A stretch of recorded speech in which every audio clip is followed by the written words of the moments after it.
Sync.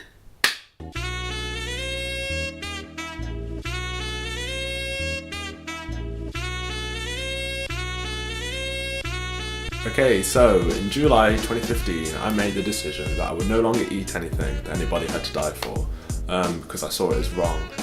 Say like when you're watching a wildlife documentary and there's an impala running away from a cheetah, you would root for that. I think most people would root for the impala, even though the cheetah is only doing what they need to do to survive. Anyway, upon deciding that I wouldn't eat anybody, I went to vegetarianism, and I was purely a moral vegetarian. It seemed like the right thing to do. I wasn't aware of the link that animal agriculture has to health and to the environment, but myself, along with what I believe is at least 90% of vegetarians, didn't do any research into the egg and the dairy industries. I never considered why there were so many more hens than roosters, or that only pregnant or mother cows would produce milk, or what happens to cows after they stop producing so much milk, and what would happen to the hens after they stop producing eggs. It was only when I found out that I realised that I had to be vegan. There was no option really not to be. If you're watching this and you're a vegetarian for the reason that you don't want anybody to die for a snack, it's so important that you listen to what I have to say. Okay, let's start with eggs. Now, eggs are often seen as a health food, even though they're really not healthy for you at all. But one of the most shocking things I've ever seen is something that comes from the egg industry. On the first day of life, chickens follow their instinct. They look for their mother hen, but instead of finding their mother, they are separated onto two conveyor belts. The males are put onto one conveyor belt and their sisters are separated onto another. The female chicks are put onto one conveyor belt and they're then used to produce more eggs later on in their life. But the male chicks meet their end at the end of their conveyor belt. The male chicks are dropped into a grinder which shreds them alive, and that is labelled the humane method. The other method is to put them into a sealed plastic bag where they use up all of the oxygen on the inside, and so they suffocate a long, painful death, or they are gassed with carbon dioxide. But can you imagine if we put human babies into what is essentially a blender and tried to label it humane? It'd be crazy, it'd be insane. Okay, but you care about the welfare of the female chicks. So what about free-range eggs? In reality, free range means very little for the chickens. It's just a marketing ploy to make you feel better about your buying habits. The male chicks are still ground up alive. Female chickens often have the ends of their beaks seared off, and that's to stop them from pecking each other. And that might sound like it's for a good reason, but surely it'd be better if just none of that happened, so that didn't have to happen. Free-range hens are often packed into barns. It's often 16,000 hens per 10 square kilometres. And they often don't see the outside because they're afraid of passing over another chicken's territory.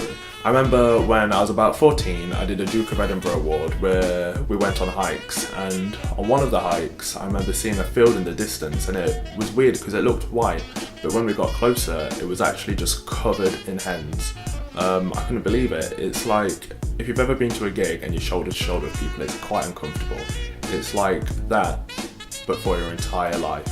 According to the Red Tractor Assurance for Farms, the housing must not exceed 1 bird per square metre, but the standard shed that houses chickens can contain up to 9 birds per square metre. And this is all to keep up with consumer demand. In 2016, upwards of 4 billion eggs were produced just within the UK. The image that many have of British farms is a small, quaint, family-run business with happy hens for better tasting eggs. But that just isn't the case, because small farms can't keep up with the demand. And even if that wasn't the case and they could keep up with consumer demand, there'd still be the issue of the male chicks, because when they grow up their meat is considered undesirable for human consumption.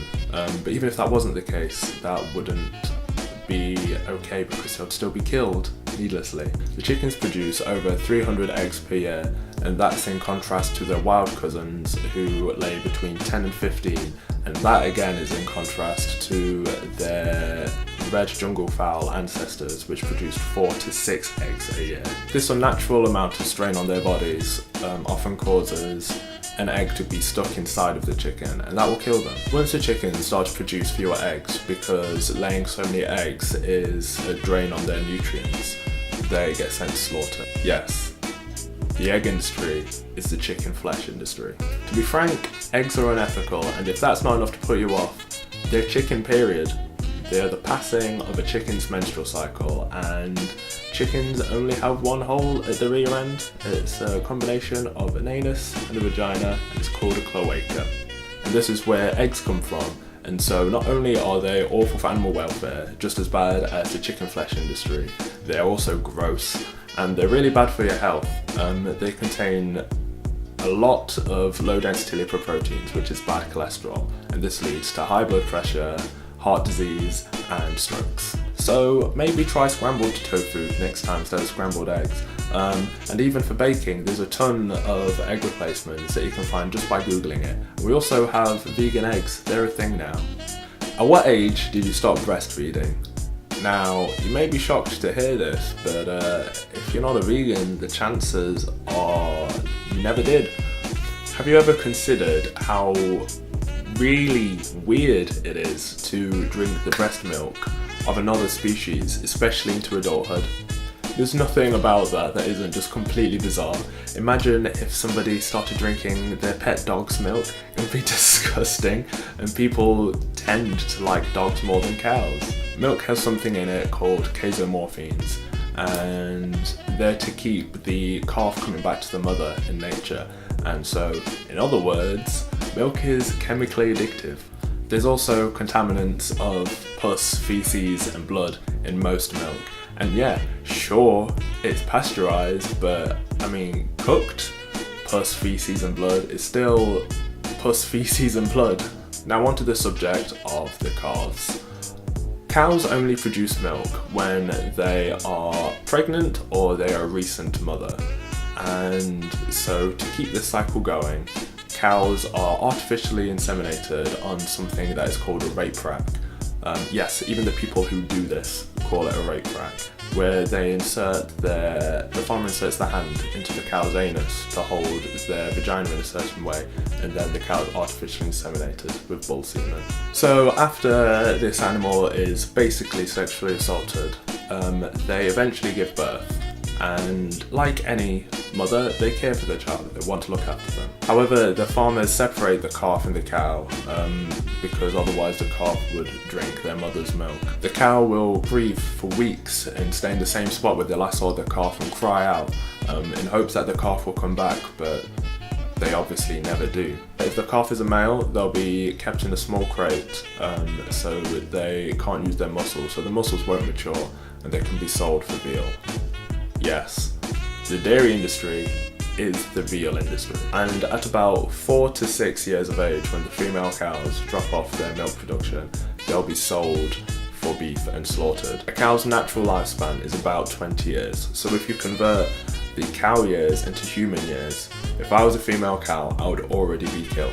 And all of this is just for a slice of cheese or some butter. And if you're one of those vegetarians who says, oh, but I could never be vegan because I love cheese too much, you have to understand something very important.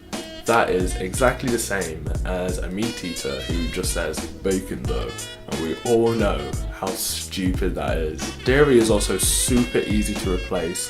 There's good vegan cheese, there's good vegan butter, there's soy milk, there's oat milk, there's rice milk, there's cashew milk, there's loads of milks that I've forgotten about right now. Dairy is super easy to replace in your diet. If you're a vegetarian and you spent your time watching this, thank you so much for doing so, because people don't seem to understand vegans the same way that most people accept vegetarians. But I promise this, ethical veganism is everything that ethical vegetarianism tries to be, but it does it so much better. Hell, if you're a vegetarian, I'm going to leave my email address in the comment section below the video, and if you need any help transitioning into veganism, then I'll help you out, because if you're a vegetarian, you clearly care at least a little bit to boycott the companies that are at least obviously the meat industry.